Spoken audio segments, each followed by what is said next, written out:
Hi, Kevin Coop here, and this is FaceTime with the Content Guy. So I was listening to a story the other day on Marketplace on National Public Radio that I thought taught a valuable lesson about how to succeed and be competitive in tough times.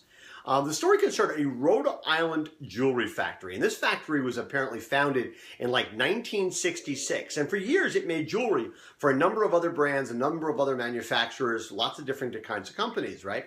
And that's what it did, and you know, this put it firmly in the mainstream in Rhode Island. In fact, Rhode Island was an enormous jewelry hub at a certain time in the 60s, the 70s, going into the early 80s. They had like 80,000, you know, an enormous number of jobs there, an enormous number of factories. In fact, Bulova had a factory in Rhode Island where they had more than 1,000 people employed. So it was a really big deal in terms of the jewelry industry. But, you know, times change, and a lot of companies outsourced their products and they got rid of their employees, and, you know, the recession hit, and for lots of reasons, Rhode Island has fallen on hard times specifically, and the jewelry industry in particular. So that's, you know, been a real problem. However, this particular factory, you know, there's some pretty good news about them.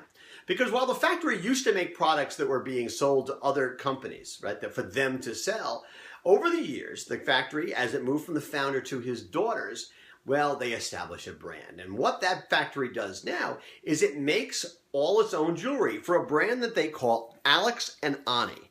And I'm actually sort of familiar with Alex and Ani. It's this kind of stuff here, right? And because both my daughter and my wife really like the designs and have lots of stuff. I've even shopped at this place for both of them.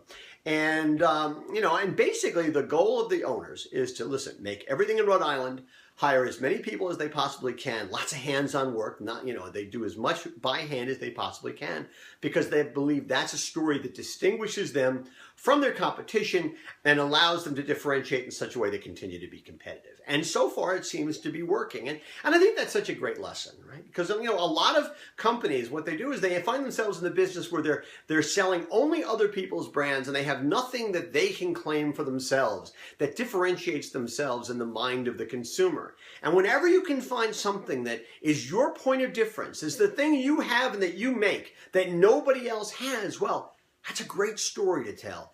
And it's the best possible way to be competitive. Anyway, that's what's on my mind this Thursday morning. And as always, I want to hear what's on your mind.